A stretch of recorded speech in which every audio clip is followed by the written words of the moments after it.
ng bayan, maasahan anumang panahon. Magandang oras po sa ating lahat. Narito ang update sa lagay ng panahon ngayon at sa susunod na 24 oras. Sa kasalukuyan ay southwest monsoon pa rin ang nakakaapekto sa Luzon, samantalang may dalawang bagyo tayong minomonitor sa labas ng ating area of responsibility. Una dito si Severe Tropical Storm Ampil na huling namataan sa layong 1,785 kilometers east-northeast ng extreme northern Luzon. Taglay nito ang lakas ng hangin na umaabot sa 95 kilometers per hour at pagbugso namang umaabot sa 115 kilometers per hour. Kumikilos ito ng northeastward sa bilis na 20 kilometers per hour. Samantala, isa pang bagyo ang nakikita ng Pag-asa sa labas ng ating area of responsibility at ito naman si Tropical Storm Wukong. Huli itong namataan ng Pag-asa sa layong 2,935 kilometers hilagang silangan ng extreme northern Luzon. Taglay nito ang lakas ng hangin na umaabot sa 65 kilometers per hour at pagbugsong maabot sa 80 kilometers per hour. Hindi naman ito halos kumikilos sa kinaroroonan nito.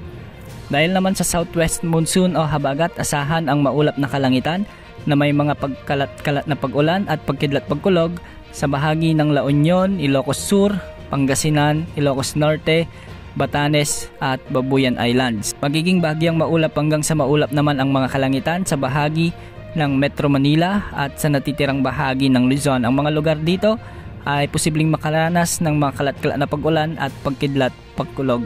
Posible pa rin ang mga pagbaha at pagguho ng lupa lalo na kung may mga severe thunderstorms.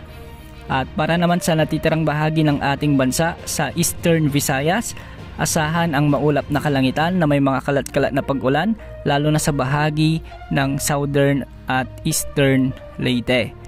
Posible rin ang mga pag-ulan sa bahagi ng Eastern Samar at ilang bahagi ng Cebu Province. Samantalang sa Mindanao, asahan din ang makulimlim na panahon at panakanakang mga pag-ulan sa bahagi ng Northern Mindanao, Zamboanga Peninsula, Caraga Region at ilang bahagi ng Soc-Sargen. Sa ngayon wala naman tayong namomonitor na anumang sama ng panahon na posibleng pumasok sa ating area of responsibility o makaapekto sa anumang bahagi ng ating kalupaan at wala ring nakataas na gale warning sa mga karagatang sakop ng ating bansa. Yan ang update sa lagi ng panahon. Ito po ang weather update ng bayan. Maaasahan anumang panahon.